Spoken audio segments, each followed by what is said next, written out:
Are you looking to incorporate a deload into your training?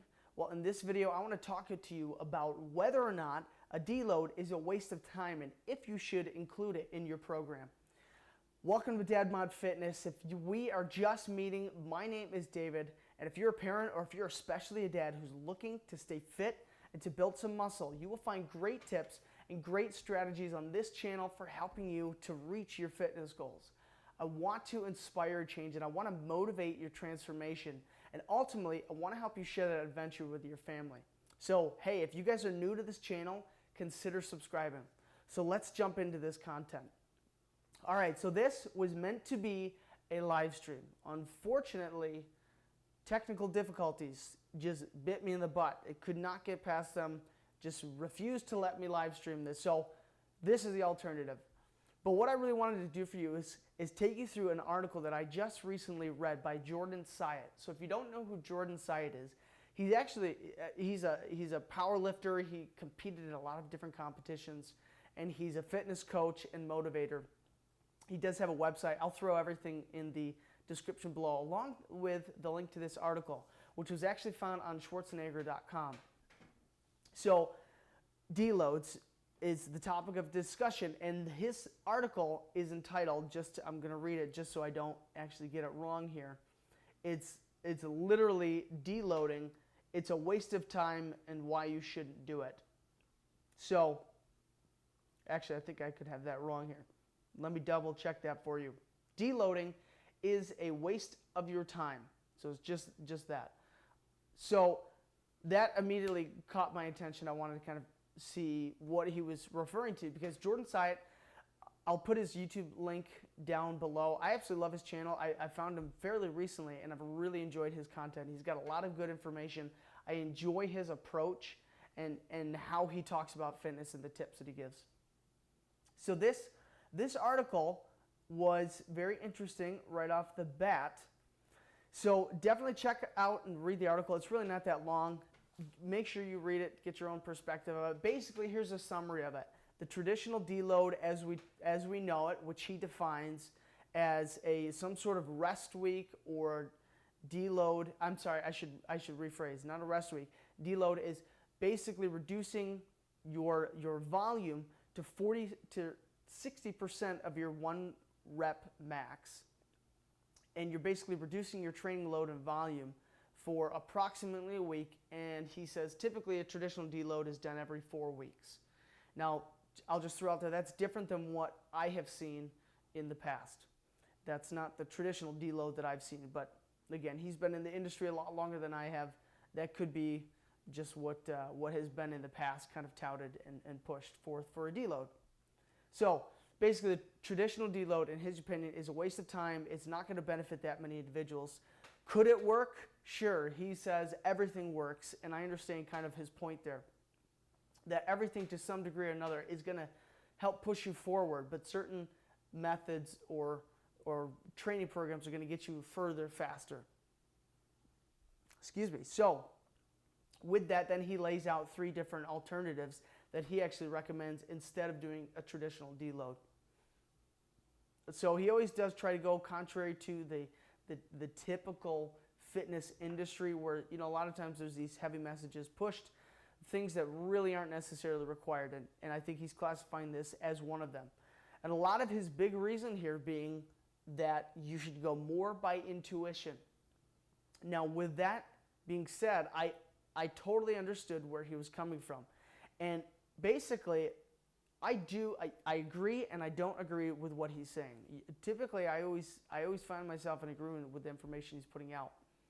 But at this point, I think I understand exactly what he's saying, and I see his point, and I think he's got a lot of great value, but I don't entirely agree with the premise. So I'll just throw off there, I just got to lay this out, but he was absolutely slammed in the comments section on this website, which I think was relatively absurd. People have to calm down. Just calm down.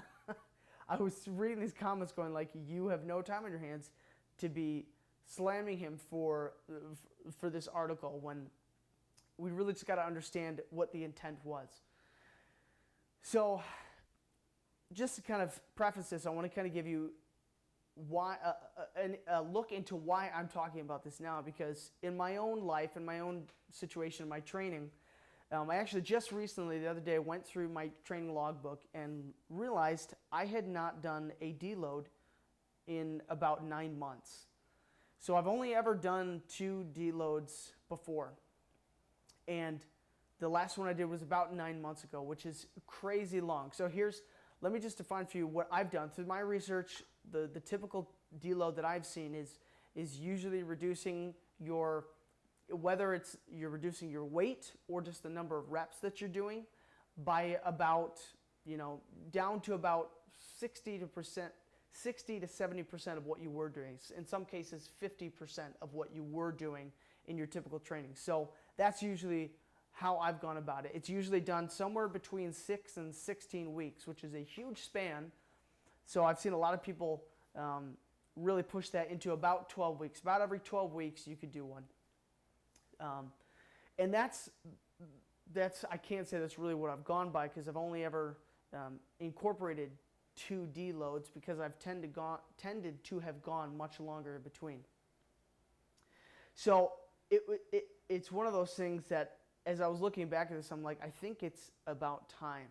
And a lot of the reasons I didn't do it, and you may relate to this, in the fact that as long as you're making strides forward, as long as your numbers are going up, you're increasing weight, you're feeling good, your reps are going up, if you're making some sort of progress, then a deload's probably not required. But if you find yourself, injured often, in a lot of different pain, feeling a lack of motivation to go to the gym, your numbers aren't going up, maybe you've hit a strength plateau, maybe you've hit a weight plateau for that matter, typically that just means you're probably going to want to just incorporate more calories. However, if all of those things are kind of intertwined together, then most likely what you might need to do is take a step back. I mean, we've all heard the old adage, 1 step back, 2 steps forward. So with that being said, I was looking at my numbers, and although not progressing as fast as I would like them to, I was still progressing, and therefore I'm looking at that going, well, I'm still making some progress. I want to keep pushing the envelope, which I think in my case has actually harmed me. So I am dealing with some major issues with my hands, and it's relatively discouraging, and I'm trying not to get discouraged by it. So one of the things that I've been dealing with in my life is carpal tunnel syndrome. I'm sure a lot of you out there have encountered that. Hopefully not, but if you have, I mean, I've got major issues with my grip, and I've noticed that before. I thought it was forearm weakness, just needed to increase the strength in my forearms, but I've definitely found hands are going numb, getting the electric jolts, all of the symptoms for carpal tunnel. So that's an issue. I think I may have tendonitis in my wrists, which is really symptoms of that could be pain within the top of your palm and even into your wrist. Now, I don't have it during my training, which is helpful, but I've definitely noticed that my grip is suffering, all those different things. So I've done a lot of different methods, wrist wraps, lifting straps to try and help that improve. But on top of that, I've noticed my motivation slipping, and I'm not feeling the gung-ho, craziness to kind of push my lifting to the max. And I also injured my knee the last leg day that I did. I was lifting fairly heavy weight for me, and in the midst of a split squat, I could feel it. It was hurting, and I almost couldn't even hold it, and I had to stop the set. All of those, basically to say, on top of that, I'm getting 4 to 6 hours of sleep a night, which is not ideal, and I know that. But all those things just led me to the fact, wow, it's been a really long time. I've pushed it too far. And now here I am struggling with all these different things and trying to figure out how to then get back into training when I've got all these injuries and things I'm struggling with. So that's really what led me into this deload discussion, to really kind of look at it further, because I'm feeling like I really need it. And I want to encourage you that do feel like it's something you want to incorporate. So kind of back to the article, one of the things Jordan Syatt points out, which I'm in agreement with, a lot of the research I've seen is in agreement with that, especially if you are new, if you're an inexperienced lifter, don't worry about deloads. I mean, go as much as you can. You're going to be doing fine. You're still new. And if you're just doing it lifting casually or working out casually, then you probably are not going to need it as well. This is for intermediate to intermediate to advanced lifters, I should say, where you've been grinding quite a while, really trying to push your strength training to the max. So it's possible you've over fatigued your body, or you've fatigued yourself enough that you need to give your body that point of recovery. Now, there is a lot of science to this. I'm going to link down in the description. Jeremy Ether has a great article on this, and refers to a study where they actually found that comparing two different groups, one that was just training continuously for 24 weeks, others that were training for 3 weeks on, I think, and 1 week off, and then 3 weeks on, 1 week off. And they found that ultimately it didn't impact muscle growth necessarily, but the people who took breaks actually saw giant leaps after, they'd increase their muscle, they'd take a rest, and then all of a sudden their muscle growth would skyrocket after that. So eventually they all came to the same point, the group that didn't take breaks and the group that did take breaks.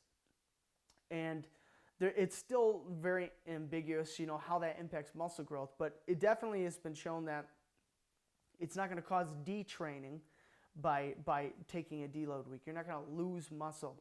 They've done studies that actually shown you can retain some of the muscle that you've built up to, some studies have shown like 7 months. I'll link the article that I'm referring to in the description here, but really fascinating article. Not that that's always the case. However, it's kind of something good to remember. So anyways, with that, if you're new, don't necessarily consider lifting. If you've been lifting more than a year, I would say, and you really are tracking your numbers, you're pushing, trying to actually increase your numbers, then it could start to be time to be thinking about that, depending on how you're feeling. So, speaking of depending on how you're feeling, that goes to Jordan Syatt's point. Again here, is really coming back to the intuitive nature of deloading. So I'm not one to have incorporated this every 4 weeks. I would agree with him there. Every 4 weeks seems a little bit early. I would go as long as you can. You want to maximize the amount of time that you have to maximize your muscle growth, and gain that as quickly as possible. So if you're feeling good, keep going. And he talks about a couple different ways of approaching that to be more intuitive, to listen to your body, to understand how you're feeling, what your joints are doing, what your tendons are doing, all that kind of stuff, to know, am I feeling good that I should be pushing the limits here? Or do I need to kind of take a step back? That's really going to be for someone who's been doing this a long time, that's going to have a better idea. And I think the benefit there is just the fact that you can listen. Because you can listen to your body, you're going to be making that much more progress. So it might be only a day or two there that you might need to take a step back versus an entire week. And that's another one of the points that he kind of gets to, is maybe it doesn't need to be an entire week long where you kind of take that step back. Anyways, so that's something to consider. I like the point that he makes there. So ultimately, what is wrong then with this article? Because again, I would say I agree with him and I don't agree with him. I think ultimately he's right, but he's not so right, which is a funny thing to say. But the typical deload strategy that he's referring to, I would agree, just it doesn't necessarily make sense. I don't think it's necessary to do it every 4 weeks. Research hasn't shown that that's necessarily the case. Research has also shown that you don't detrain your muscles when that occurs. So there's clearly benefit to behind taking a step back so that you can take more steps forward.